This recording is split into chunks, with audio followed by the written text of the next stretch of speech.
Book title My Witch. Author is Rudransh Chauhan.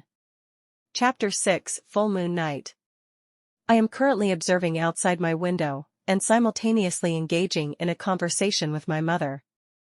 It seems we have begun our discourse. What can I say? We have already started. I believe my mother has also realized that there is nothing to gain by remaining melancholy. Alright, 2 days have passed since I discovered the entire secret.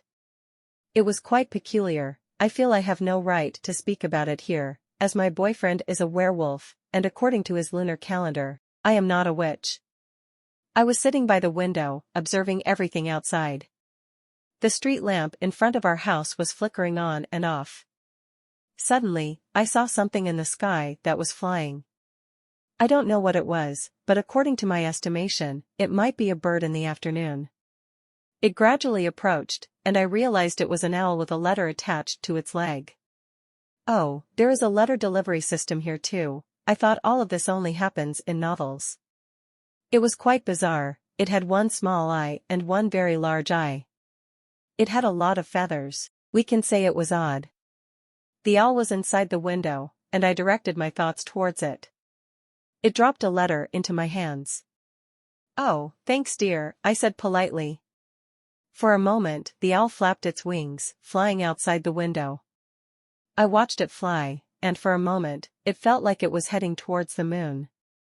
I turned my face like a letter and found a beautiful one in pink, my favorite color, with your boyfriend written on it in large English letters. For a moment, I thought it was sarcastic, but then I realized it was from Harry. I understand he is not like that. I opened the letter, and his words touched my heart. "Can we meet? Tomorrow night? I'll share the location. I won't be at school for a reason, which I'll explain later. But meeting is crucial if you love me, if you care. Will you come? I'll send the location in the morning. Remember, I won't be at school, and you should trust me. Yours sincerely, your dear love, Harry." God, how beautifully ironic.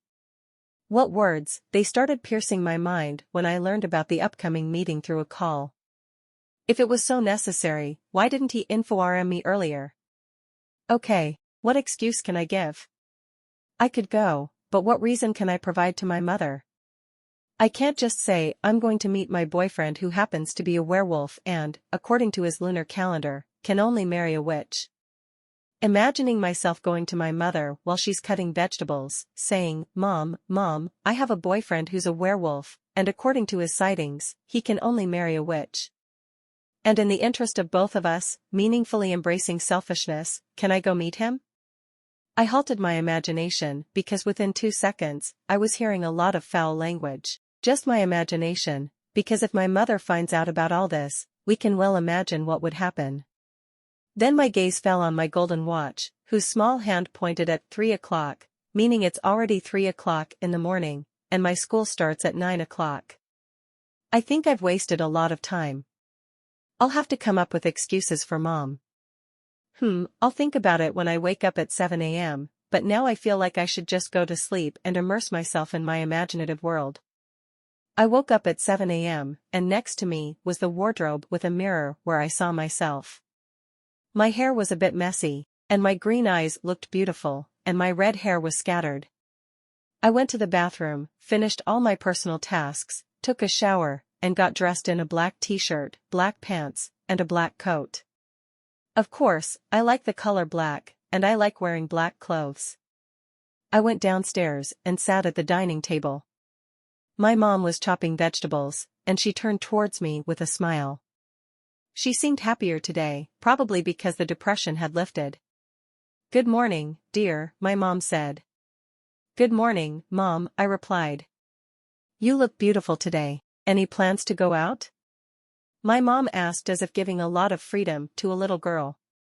"Yes, today is my first date," I lied, thinking my mom would give me permission. "I might be a little late coming back, maybe around 10 o'clock at night." A date until 10 o'clock at night? Who has such a long date? My mom asked.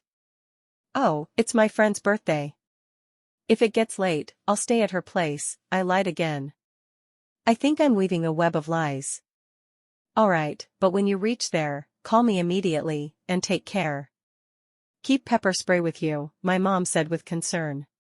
Sure, Mom. I'm your daughter, caution runs in my blood, I said with a smile.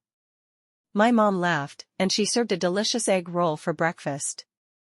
We talked to the neighbors for a while about how they were doing.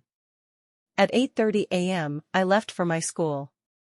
I reached by taxi, and he dropped me off within 15 minutes. Standing outside the school, I started thinking about my date. What should I call it? I guess I'll call it a date for now, but we'll see. I sat in various classes inside the school today, feeling a bit happy because we supported each other, and of course, Harry didn't show up. I went to my bench. In my last match, Harry hadn't sat an off course, but I had left a leather note on the bench. I tore open the note during break, revealing the inside paper, and started reading slowly. Sarah, I am leaving these notes for you. Today, I'll be waiting for you at Victoria Garden. I will wait for you. Your love, Harry. Oh, so sweet. Well, I'm happy, I said softly. When Sarah and I were sitting in the canteen, I shared all my thoughts with her. Oh, that's why. Enjoy, she said. I replied with a thank you. The day went by like any other day, and we left school at 5 p.m. I decided to take a taxi to Victoria Garden. I stood in a place where taxis were usually parked. A taxi driver came and his face, I must say, was quite normal, like a typical British man. Where do you want to go? The taxi driver asked. I want to go to Victoria Garden, I said in a casual tone. Victoria Garden? He shouted a bit loudly. Are you mad? Why, what happened? Why are you shouting so much? I said because I was quite annoyed with his loud yelling. Don't go there, he shouted again a bit louder. Look, I want to go there. Take me or leave it, I said firmly. All right, sit down, he said. I sat down, and we didn't talk for the rest of the journey. The sun was setting, and the moon was rising. I reached Victoria Garden, paid the taxi driver, and before taking the money, he said, "Take care, bye-bye."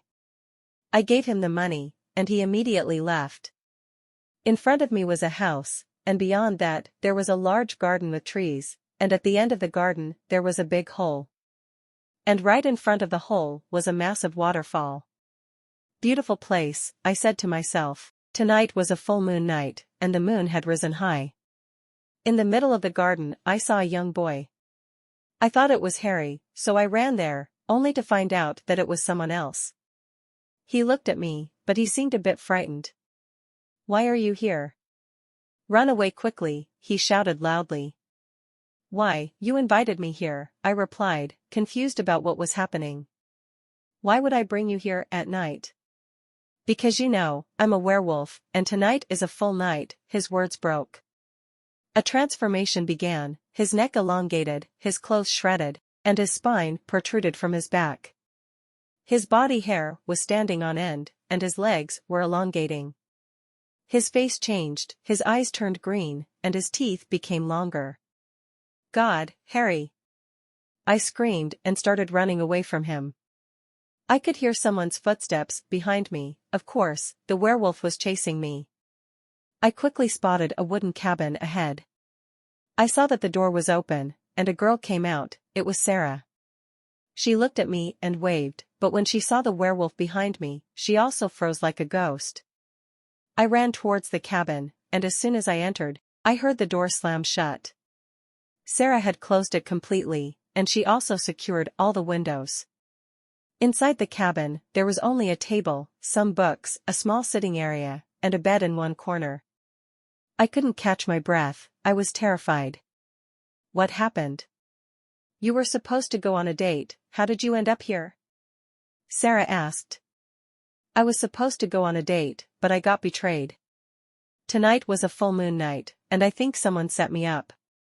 I know very well that there are werewolves and witches here, they reside a lot around this place. I hadn't told her that the werewolf was Harry. After a while, we heard the werewolf's howl outside, but after some time, it faded away, and all was silent. Both of us realized he had gone to the other side because he had figured out that the door wouldn't open. "Is this cabin yours?" I asked. "Yes, and behind the garden, where your taxi must have been parked, that's where my house is," Sarah replied. Both of us were troubled and exhausted. We decided not to venture out until morning. I sat on the bed, and she sat next to me. To be continued.